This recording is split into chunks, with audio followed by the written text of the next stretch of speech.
Evening, guys. Another video from JRC Repair. I've had quite a few requests on what we were doing to keep the differentials together on these trucks. And what I mean by the differentials is not the internal shims that I've already done a video on. What I mean is the plastic housing getting hot and melting. We've got this shredder here. This is XXX. We've got the front differential disassembled because we had a differential ring gear failure, which I don't believe we still have that one laying around. Sorry about the mess. We're in the middle of about 4 projects, but regardless, I'm going to go over a few important things that everybody needs to know as far as keeping these differentials together. And the very first step when you buy one of these trucks new is tear it apart. It doesn't have any grease in it. I don't care what it is. Almost all the models that I have bought or dealt with, whether it be Arma, Traxxas, Red Cat, a lot of them don't have grease inside the differentials, and if they do, it's very minimal. Traxxas is getting a lot better about having full differentials. I will give them credit there. But the ring and pinions always seem to have very minimal grease on them. And to me, that's something that's really important because grease is lubrication, which keeps temperatures down.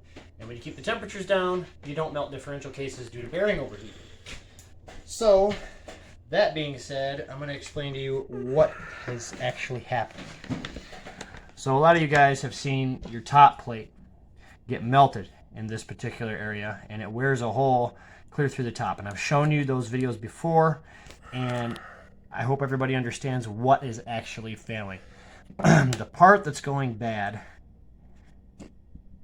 is the pinion bearings up front, which are on this shaft. And it took me quite a while to figure out exactly what to do. The first one that failed, the bearings were bad, the gear was good, but I didn't know that I could press this apart, or I didn't really have any ideas on how to do it, because I didn't have a vise or anything in here at that time. So I threw them away and bought new cases. They get pretty expensive at 25 bucks a piece or whatever these things are. So I devised a plan to order some special bearings. I tore these all apart. These bearings I have written down the sizes. The small bearing that you see here is a 10 by 5 by 4 millimeter, and the side bearing, which goes on the side of the differential right here, that bearing is an 18 by 12 by 4 millimeter. Both of these bearings are aftermarket sealed bearings. It doesn't really matter what brand you go with as much as getting something that's at least mid to high end as far as cost goes. Don't go with the cheapest one you find. You're going to have issues. These are TRB bearings. I have had very good luck with these keeping this thing together. So what happens is these bearings fail. They get hot, they fail, and then they come apart and the races rub together and it melts. It melts the housing where it comes together and holds the actual bearing in place.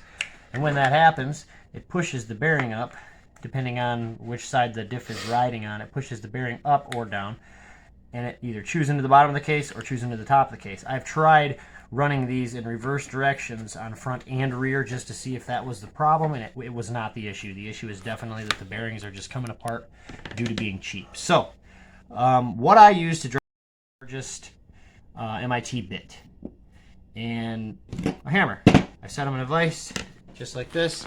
You want to look very carefully. If you slide the bushings down, you can see that there's a pin in there. I don't know if you guys can see that pin or not.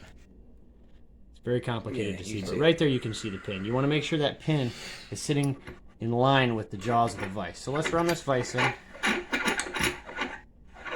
to where it just touches the differential cup. You don't want it tight, you just want it to touch it because you don't want it to just fall out on the floor. And also that pin lining up, I will say, is always lined up with the cut inside the differential cup if you're not sure exactly where it is. So if you line that cut up in the cup with the jaws of the vise, you won't have any problems. So to get these apart, I just take this and I drive it. I take one hand and I hold it with my ring finger while I hold the bit, just like this. And I tap on it until the two come apart. And sometimes you do exactly what I just did. Then it falls on the floor. And the pin falls out. Which is one reason why we've got this black mat along the whole outside of our bench, because I drop crap all the time. So once you get the pinion gear off, there's going to be 2 spacers. You want to take these 2 spacers and make sure that these spacers go back in the same orientation, because that's very important for where the pinion sits in relation to its depth inside of the ring gear. And you just simply slide these bearings off. And as you can see, these are the same cheap bearings that they run throughout the entire rig. You're going to slide on both of your new bearings, your sealed bearings, which have better grease inside of them. You're going to slide on your 2 bushings, or I'm sorry, your 2 shims.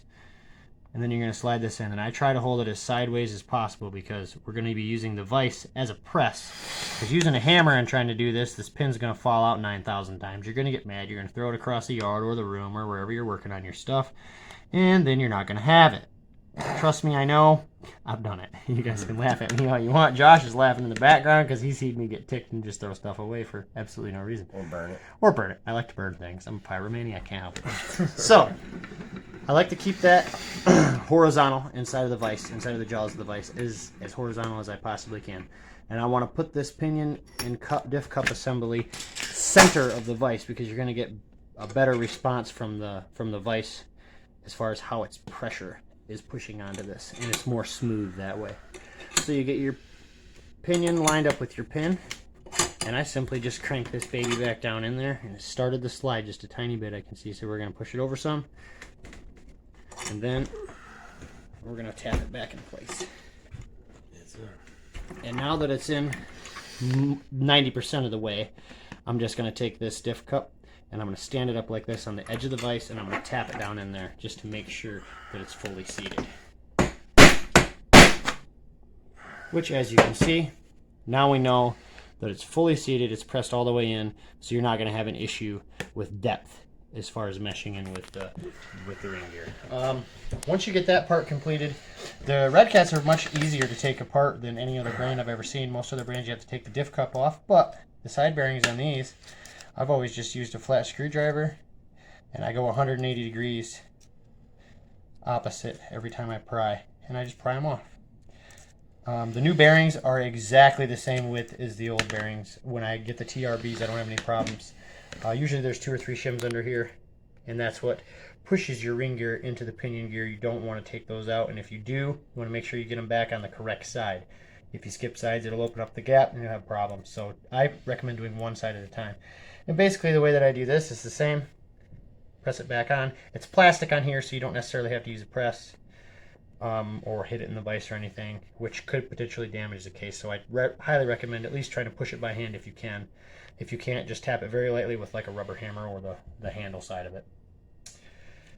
So we're going to get both sides done, and then I'm going to go ahead and show you what grease we're using inside of here. So now that all of the bad bearings are out of this system, it's going to reduce heat. It's going to create a much smoother running differential, and I have noticed that these bearings last 100 times longer. I had the one differential in my truck for 7 months, and I didn't have any problems whatsoever. This is one of those that's going to fight me. So I'll show you what I mean by using the gentle end of the hammer. It's just pressing on plastic, so it's not really that big of a deal. And you can make sure that both sides are fully seated by doing so. Now we're to the point of putting it together. This is just a case that's outside. I wanted to show you guys with the case that's out of the vehicle because it's so much easier to explain everything that way. And then when you put everything back together, these bearings don't overheat and they don't cause your issues. So that's what I've been doing to solve my differential problem, is upgrading these bearings here and also make sure that it's correctly greased. So that being said, I'll show you about the amount of grease that we put in. I'm just using Stay Lube. It's a marine style super white lithium grease. It's made by the CRC company, which is really, really good.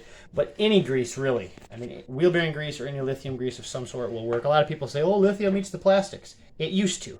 But these plastics are not the same as they used to be, so we don't have that issue anymore. I actually take, and I put quite a bit down in the bottom of the case, right in the middle. Because then when I smack it in there and roll around a few times, there's plenty of grease on the gears, and there's plenty of grease down in there to get slung all over the gears to keep everything properly lubricated. So that's pretty much my response to everybody's questions on what I'm doing as far as keeping the case together. If you have any other questions on this, please comment. Don't hesitate. I'll be happy to get back with you as quickly as I can. I'm sorry, guys, I haven't been on the videos much lately. I've been extremely busy. We've been working a gazillion hours at work, so I'm sure you can understand when I get home. I don't really want to do this kind of thing. But I'm trying to get back into it again and to start helping people a little bit more. And if you have any questions on the insides of the differentials, if anybody would like an updated video, I've already done it once with all the part numbers and such. Don't forget to comment on there, and I'll be sure to answer your questions as best as I can. And if you would like to get a hold of me directly, you can get a hold of me at Carsmith on Facebook, or you can go right to the Rage RC Repair group on Facebook and go ahead and add yourself to it, and I'll accept you immediately. We'll make sure that everybody gets all the help that they can possibly get.